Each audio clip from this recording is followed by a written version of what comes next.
Hasiko,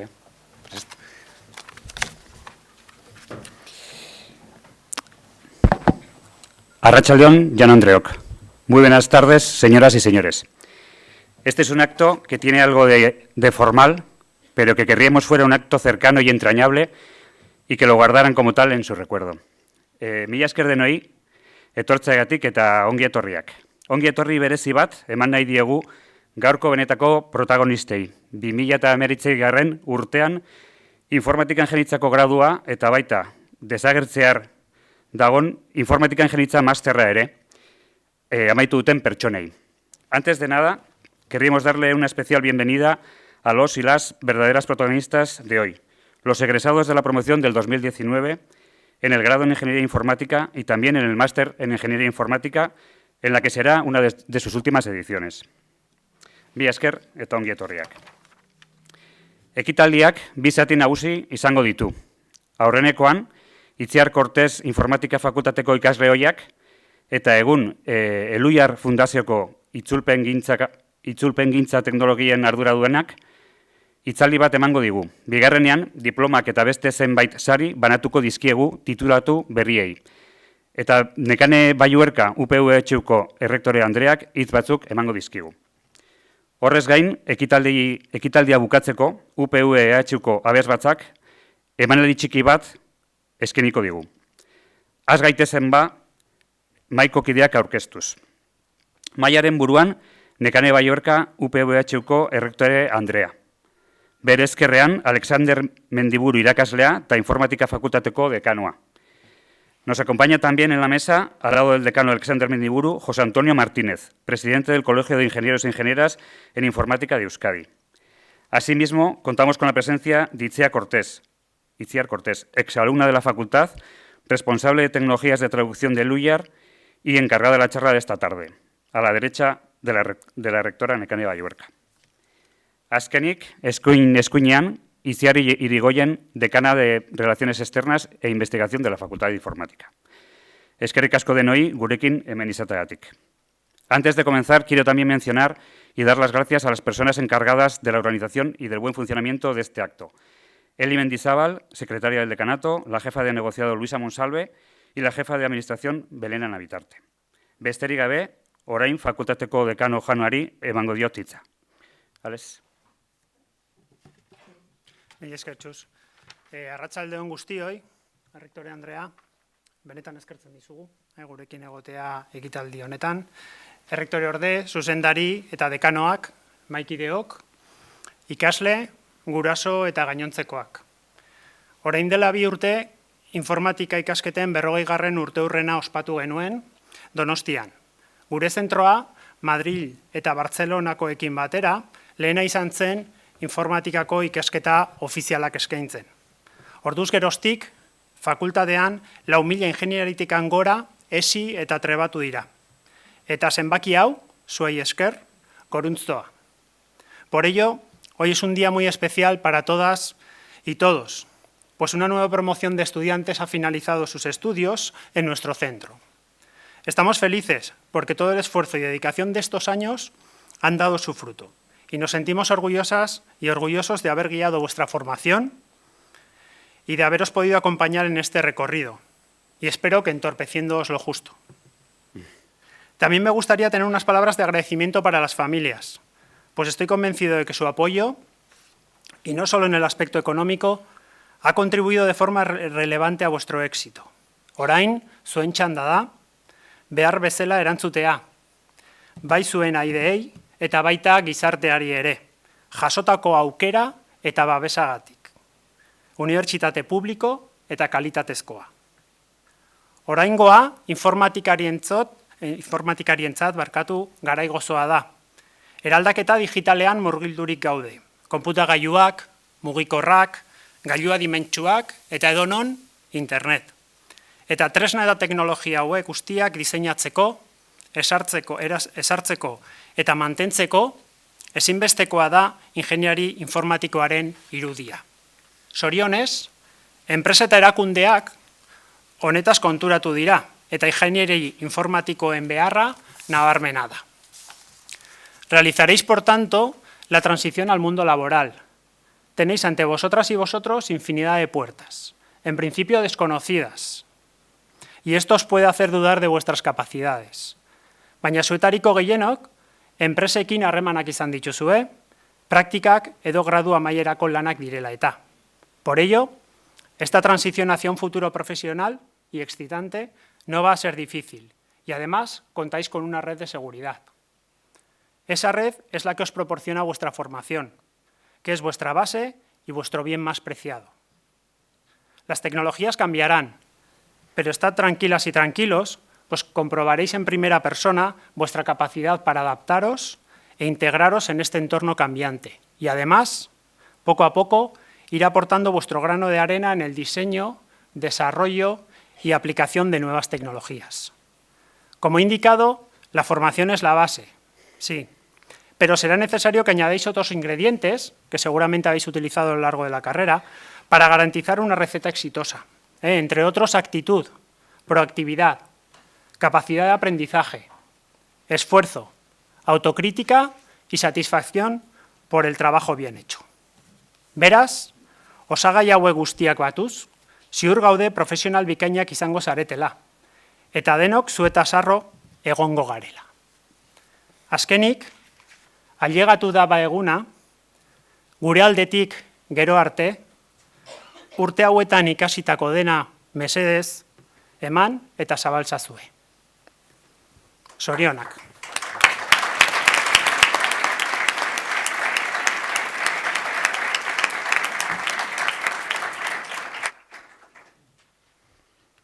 Eskerrik asko, Alex.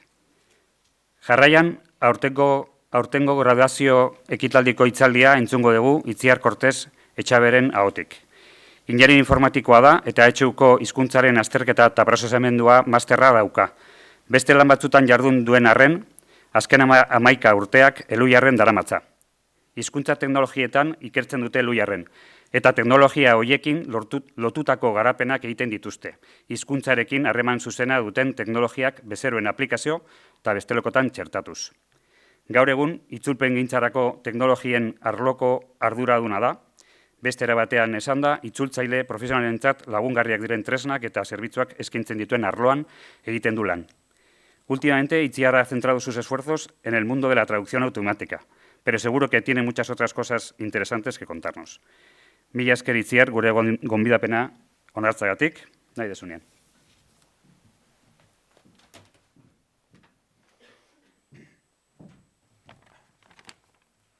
Arratsaldeon.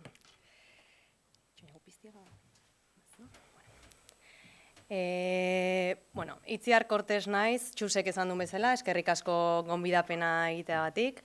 Urtarrilean gonbidapena jaso nun eta baiezkoa eman nun.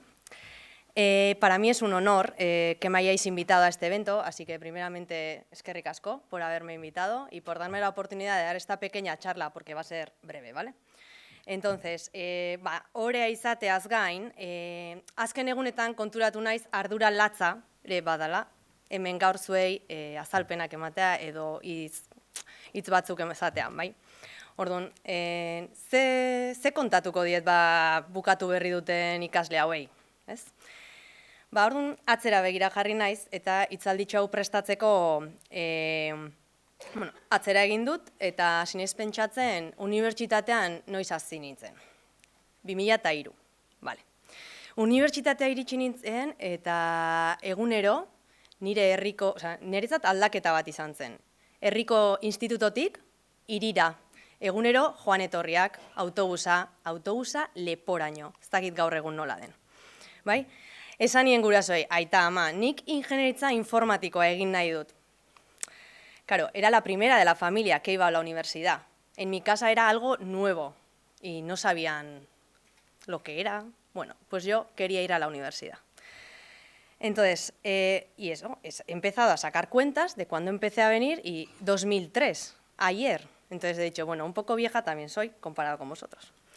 Entonces, os voy a contar un poco, bueno, me parecía interesante contaros, bueno, qué me ha dado la universidad, qué he aprendido en la universidad, o cómo puedo emplear lo que he aprendido en la universidad en un entorno laboral o en un mundo, digamos, real. ¿Sí? Entonces, unibertsitatean zer ikasi dut baino, hain pentsatzen egon naizenean, konturatu naiz dela, zer eman dit unibertsitateak. Eta hori da zuei azaldu nahi dizuedana. Asko ikasi nun, noski, ikasle honan nintzen, bai. Baina, zer eman dit unibertsitateak, eta nola aplikatu ahal izan dut hori nire eguneroko lanean. Unibertsitateak eman didana, lau puntutan banatuko nuke. Bai? Egoera berrietara egokitzeko gaitasuna. Unibertsitatera iritsi eta lagun berriak, taldekide berriak, aro berri bat, egoera guztiz berriak. Y trabajos en grupo. Muchos trabajos en grupo, que en principio odiaba, pero había que hacer trabajos en grupo. Pues bueno, vale. Ardura, kompromisoa, bai? Responsabilidad. Garrantzitsua dira, bai? Ardura eukitzea, kompromisoa. Ikasteren ardura norberarena da. Ez daukazu irakaslerik atzetik, ikasi egin behar duzu, edo gurasoak atzetik, ¿vale? Ir a clases o no ir, depende de cada uno.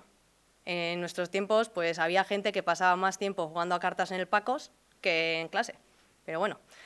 Y que nuestros padres se enteren o no de las notas y de las calificaciones finales es una opción, responsabilidad o opción, ¿vale? Igual se enteran, igual no. Entonces, esa responsabilidad que anteriormente en el instituto igual no teníamos, porque se enteraban de todo, ahora pues la tenemos. Vale, entonces, ¿qué más? Irakasleak, ¿vale? Profesores. Pues me he topado con profesores que, pues, motivados, inspiradores y sobre todo muy trabajadores. Entonces, klaseak emateaz gain, konturatu naiz badutela beste zerbait.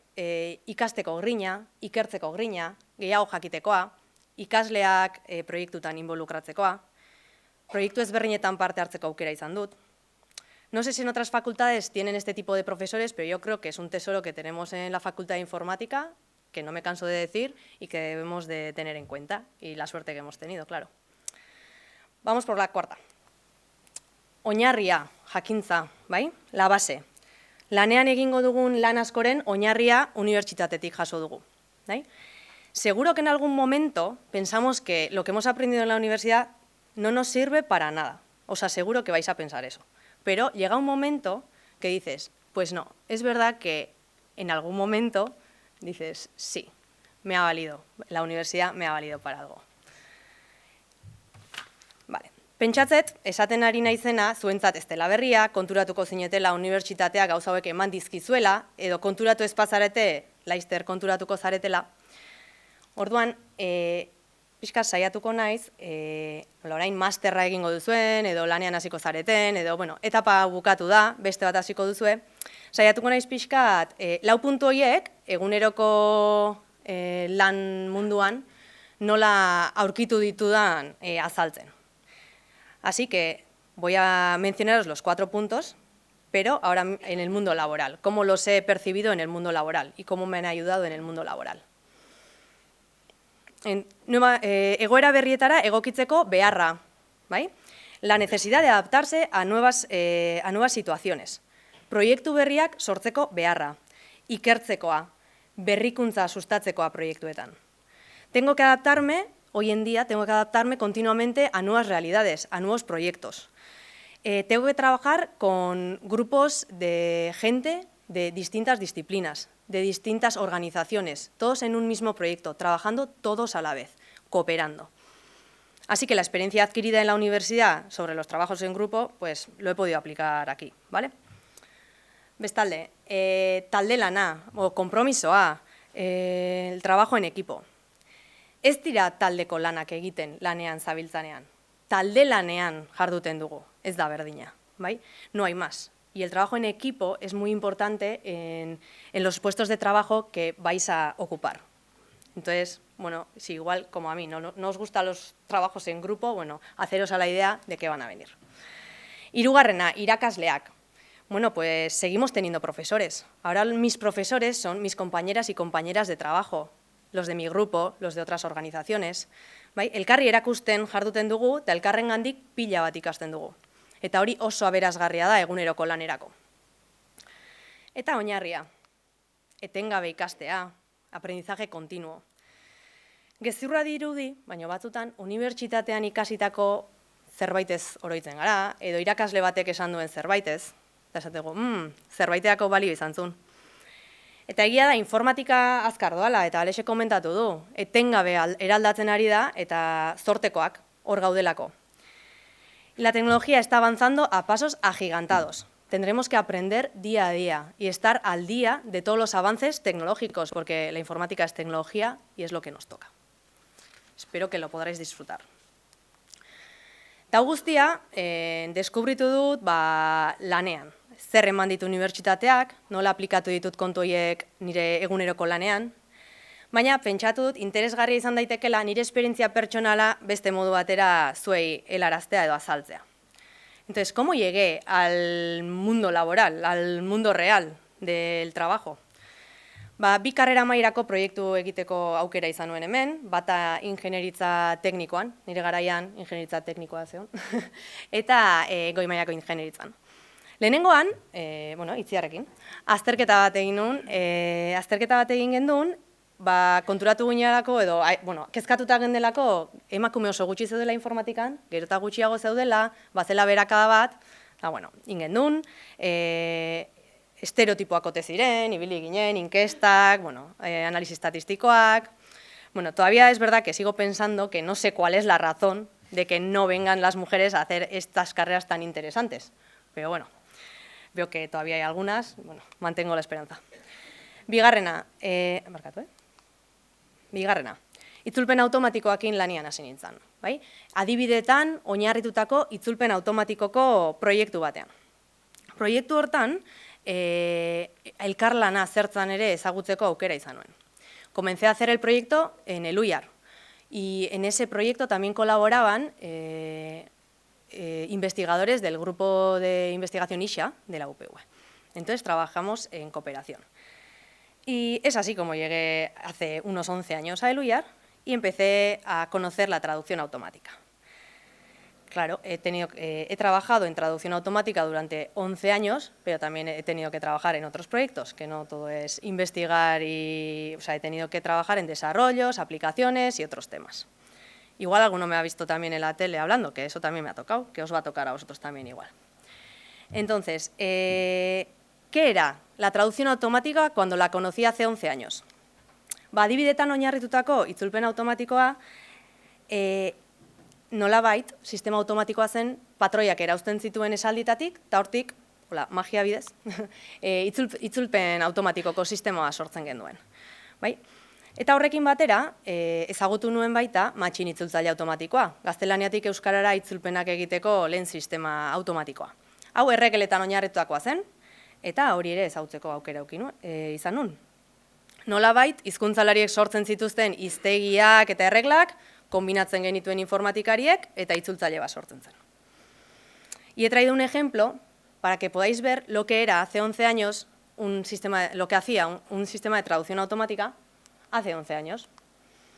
Entonces he traído una frase en castellano, cogida de la Wikipedia, sobre la Universidad del País Vasco, no sabía qué ejemplo traer, y lo he traducido con un sistema que podría asemejarse a uno que teníamos hace 11 años.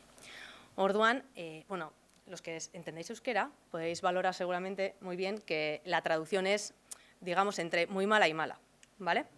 Pero era lo que había y trabajamos en ello. Entonces, ikerketan jarraitu gendun, ze hau hobetu beharra zeon, bai? Ze ikuste gendun itzulpen automatikoak beste hizkuntzetan aurrera egiten zula, eta gukera aurrera egin nahi gendun. Eta ikertzen jarraitu deu, eta elkarlanean jarraitu deu, EHUkin bezala, beste erakunde batzukin, ikerketa proiektu handiagoak sortuz. Honezkero entzuna izango duzue, dagoeneko itzulpen automatikoak eman duela, jauzi kualitatibo bat egin duela hobera, eta orain itzulpen automatikoa, euskera eta gaztelaniaren arteko itzulpen automatikoa errealitate bat dela.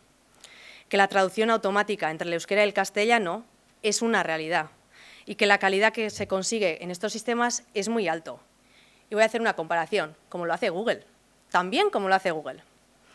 Entonces, casi hace un año presentábamos, por ejemplo, una web llamada modela.eus y que era fruto de resultados de un proyecto en colaboración, un proyecto de investigación, donde los resultados obtenidos eran buenos y los pusimos a servicio de todo, del que necesitaba. Ziur, entzun dezuela, adimen artifiziala, entzungo zenuten, adimen artifiziala, deep learning, seguro baietz. Y pues la base de este traductor es adimen artifiziala da, bai? Y es un sistema basado en redes neuronales, para que os hagáis una idea y si os suena de algo.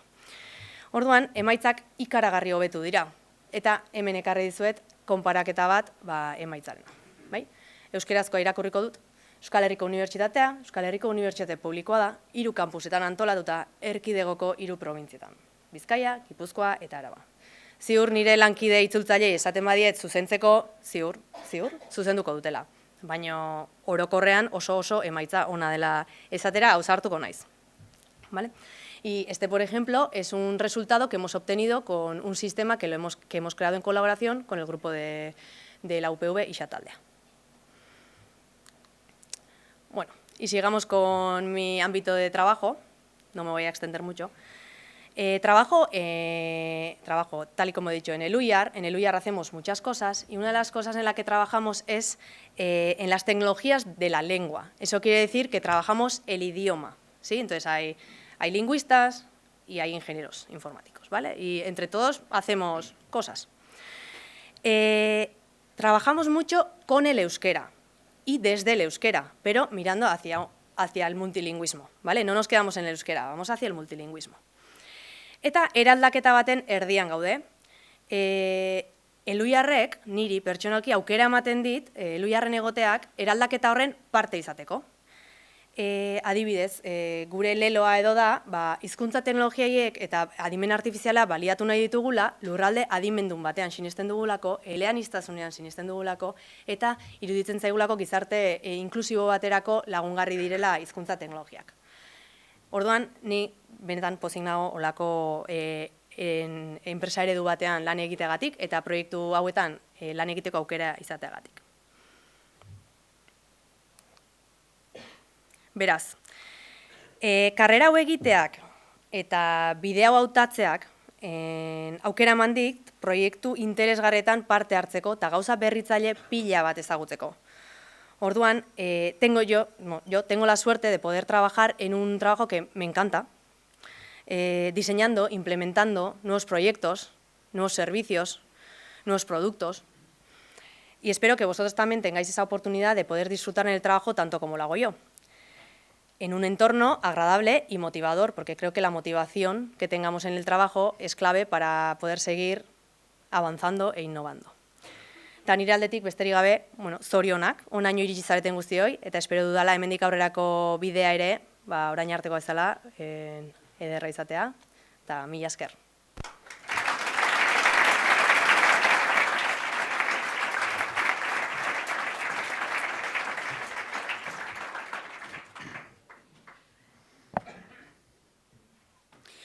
Eskerrik asko, Itziar, zure aurkezpenagatik. Pasamos al punto central que nos ha congregado hoy aquí, la entrega de diplomas a alumnas y alumnos que han finalizado este año sus estudios en la Facultad de Informática de la UPV-HU. Bi titulazioko ikasleak bildu dira aurten ere gure fakultatean. Informatika ingenitza masterra eta informatika ingenitzako gradua. Guztira, 98 lagunek lortu dute aurten titulua. 5 masterrean eta 93 graduan. Para agilizar la entrega de diplomas, os iré nombrando en grupos de 5 personas y según os vaya nombrando, os acercáis, por favor, por este lado, por aquí, y os dirigéis hacia la mesa, donde os entregarán el diploma y se os hará una foto. Después de la foto podéis bajar por el lado contrario. Orduan.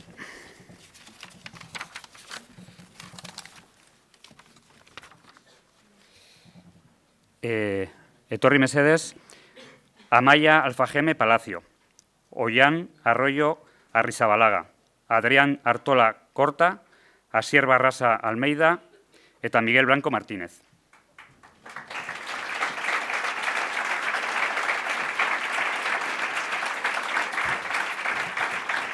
Hasta el fondo, hasta el fondo.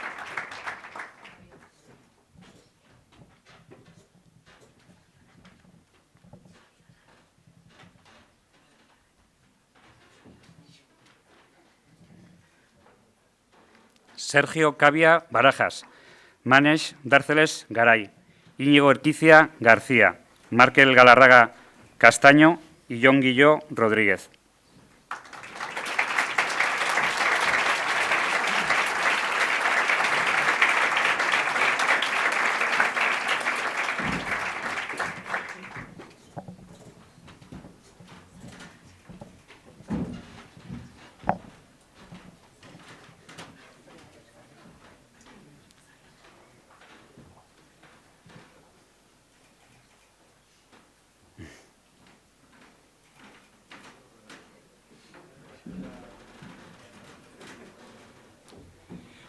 Unai Heredero Bilartxao, Odei Iraola Otegi, Daniel Izagirre Álvarez, Arkaitz Legarra Ibarguren eta Inigo Líbano Sánchez.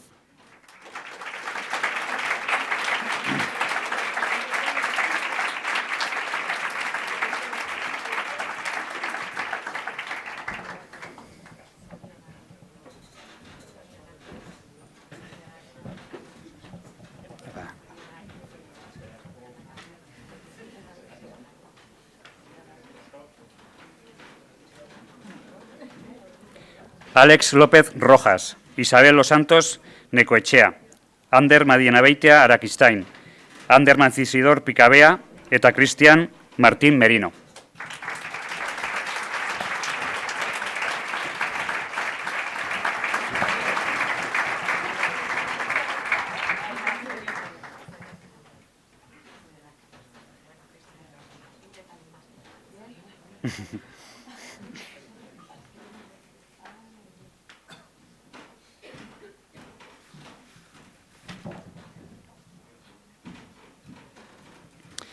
Joseba Merino Pina, Julen Miner Goñi, Jon Moya Mena, Adrián Monje Gorospe eta Tai Nuño Mújica.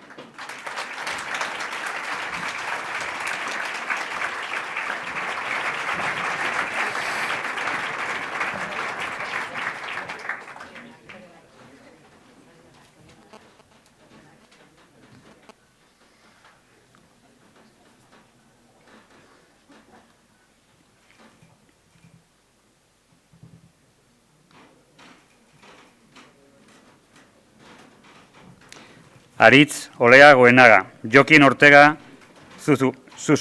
Zugasaga, Oskal Palomo Iglesias, Ainhoa Pato Sánchez eta Daniel Jiménez Cervera.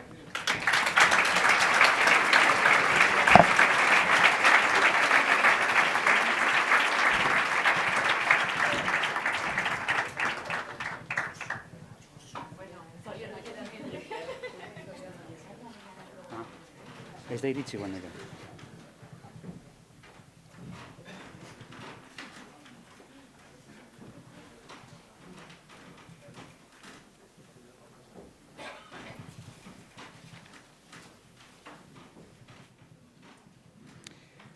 Óscar Sainz Jiménez, Aritz Saiz Sierra, Elsa Eskola Martín, Héctor Badillo Álvarez eta Iban Valdés Irigoyen.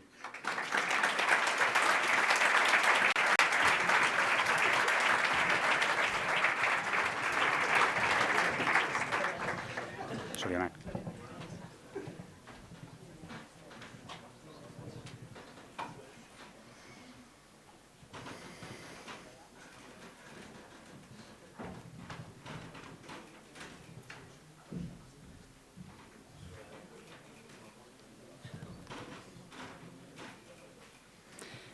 Eta bukatzeko, Ruban Benegas Vallejo, Mikele Zurutuza Renon, Igor Cortés Cejudo eta Ignacio Pascor Coello.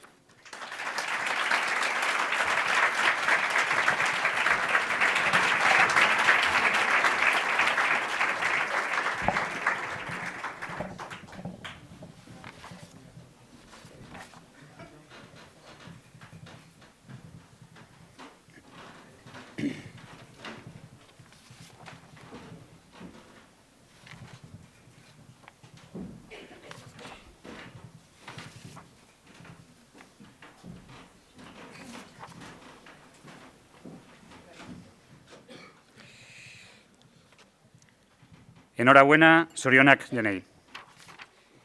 Behin diplomak banatuta, sari bereziak banatzeri ekingo diogu. Comenzamos con los premios a los mejores expedientes del grado en Ingeniería Informática.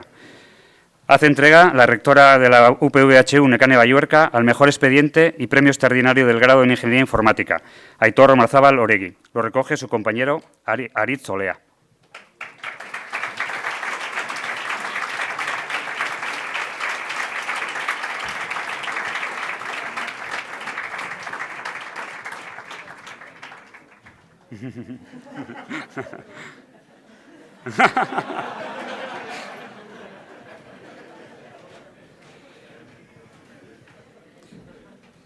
Danak izango dira horrela. Graduko sari berezia Maite Urra Gorospek ere lortu du. Bere partez, Oskar Sainzek jasoko du saria Alex Mendiburu dekanoren eskutik.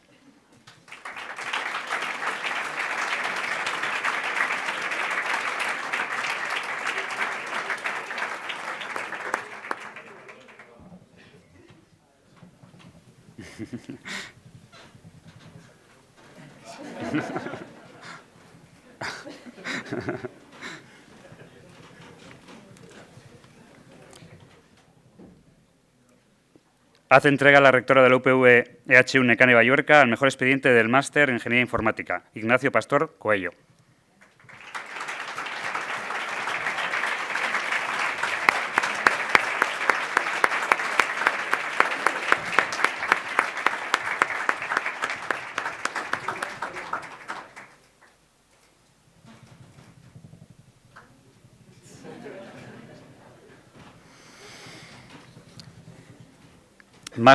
Masterrean ere, sari berezia, Clara García Biguerak ere lortu du. Bere partez, Igor Cortesek jasoko du saria Alex Mendibururen eskutik.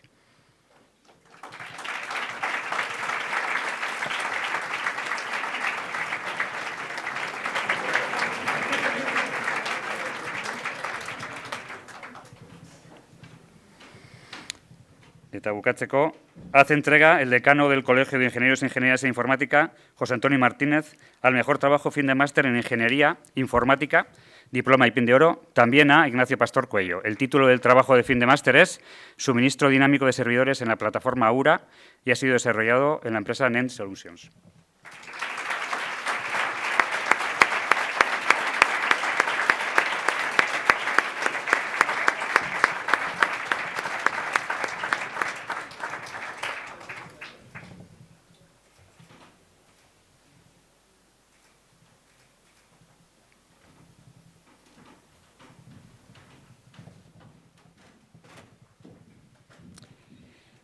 Diploma eta sari guztiak banatu ditugu jada. Zorionak guztioi. Orain Euskal Herriko Unibertsitateko errektorea den Nekane Balluerkak hitz batzuk esango dizkigu. Es un verdadero placer y un honor que hayas podido estar aquí hoy con todos y todas nosotras, Nekane. Mila esker, zurea da hitza. Eskerrik asko zuei benetan. Informatika fakultateko dekano jauna, errektore ordeak, informatikako ingeniarien elkargoko dekano jauna, Itziar Cortés Andrea, irakasleak, ikasleak, administrazio eta zerbitzuetako kideak, senitartekoak, arratsaldeon eta ongi etorriak izan zaitezte gure etxera.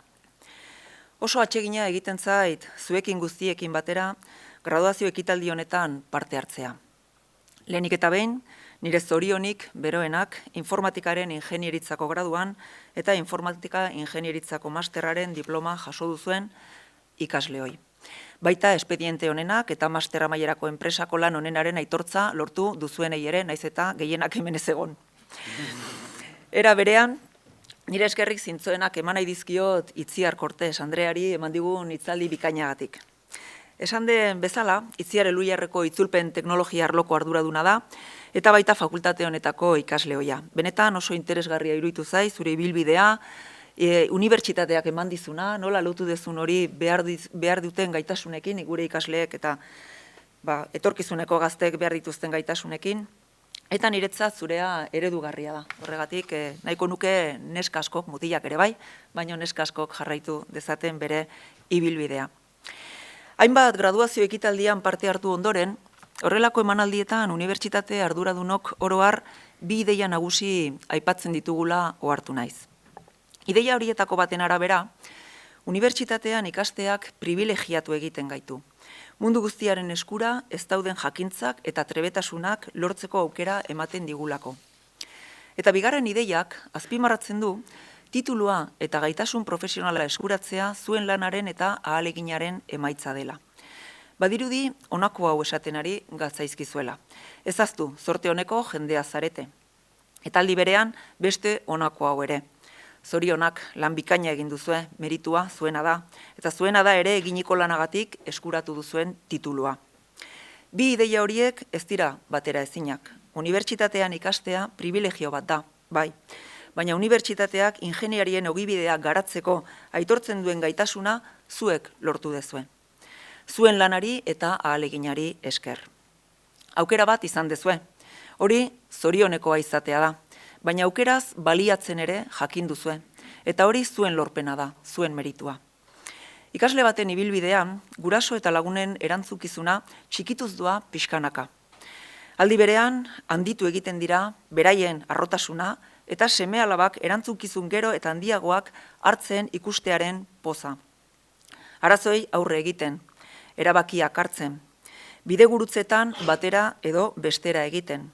Hau da, urratsez urrats aurrera egiten. Gurasoen eginkizuna ez da jada abentura horretan zuzendari izatea. Albo batetik begiratzea da orain dagokiena. Eta bide horren hasieran garrantzitsu izan zirela sentitzea. Dagoeneko, erantzukizuna ez da maite zaituzten pertsona horiena. Ez onerako, ez txarrerako. Baina harro daude. Aurrera egiten duzuelako zuek aukeratutako bidean. Eta egunetik egunera hobeto egiten duzuela ikusten dutelako. Zuen ondoan lagun asko izan dituzue bide lagun. Une goxo eta ez hain goxoetan animoak ematen eta zuek zaintzen. Horregatik, zorionak eman nahi dizkiet maite eta lagundu zaituzteten pertsona guzti horiei ere.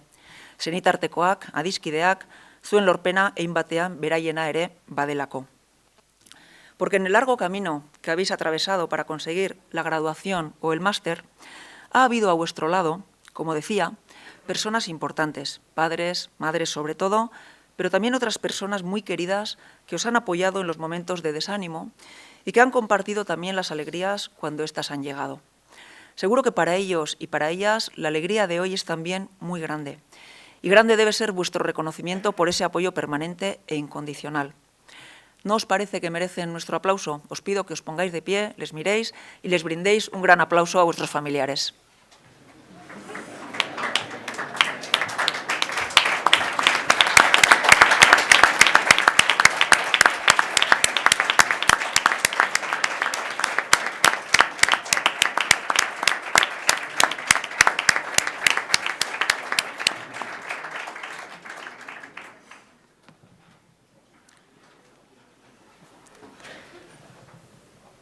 Mila esker gure unibertsitatearen izenean ere.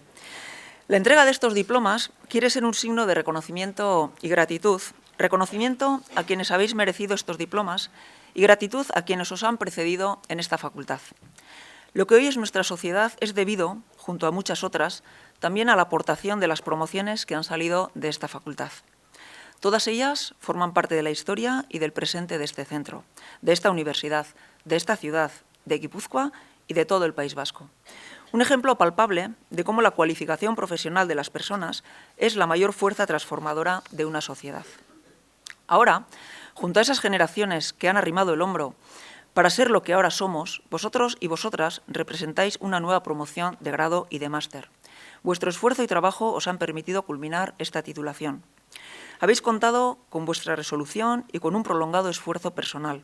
Ahora tenéis la posibilidad y la oportunidad de colaborar en la construcción de nuestra sociedad. Os corresponde ser excelentes profesionales, afrontar decisiones complicadas, asumir tareas de equipo, como bien nos lo ha dicho Itziar, ser conscientes de que lo que hagáis y lo que digáis puede afectar a otras personas, emprender, en definitiva, una vida profesional cualificada, comprometida y honesta. Si me permitís, quisiera darnos un consejo que espero podáis recordar a lo largo de vuestra vida profesional. Siempre hay una audacia razonable en la construcción del futuro.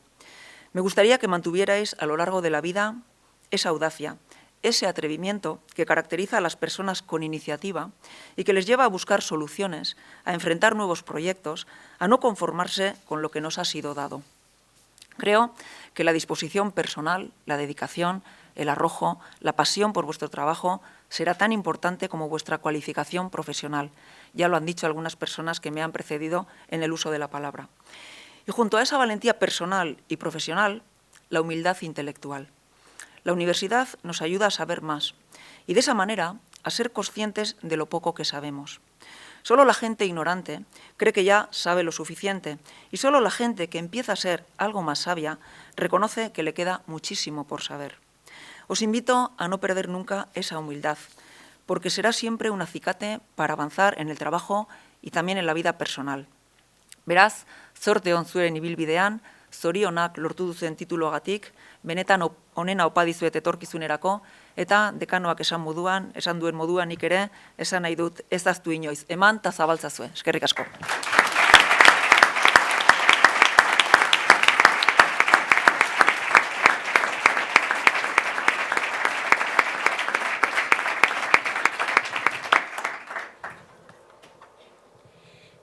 Ekitaldiaren bukaerara hurbiltzen ari gara, eta heldu da unea musikarekin gozatzeko. Gaur gurekin daukagu UPV-EHUko abesbatza. A continuación podremos disfrutar de una pequeña actuación del coro de la UPV-EHU. El coro de la UPV tiene una trayectoria de más de 40 años, realizando giras por todo el Estado, muchos países de Europa, México, etc. Actualmente, dirigido por Aitor Biain Bidarte, ha centrado su interés en la polifonía a capela, en la música de autores vascos y en la de autores contemporáneos. A continuación, nos interpretarán 3 entrañables piezas para terminar con el Gaudamus Igitur. Igo mesedez, zuena da eszenatokia.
ondo jarraitzen dugu. Berdin da. Bai, ondo da. Baina hemen bai beti altxatu behar da. Mila esker, ederra benetan.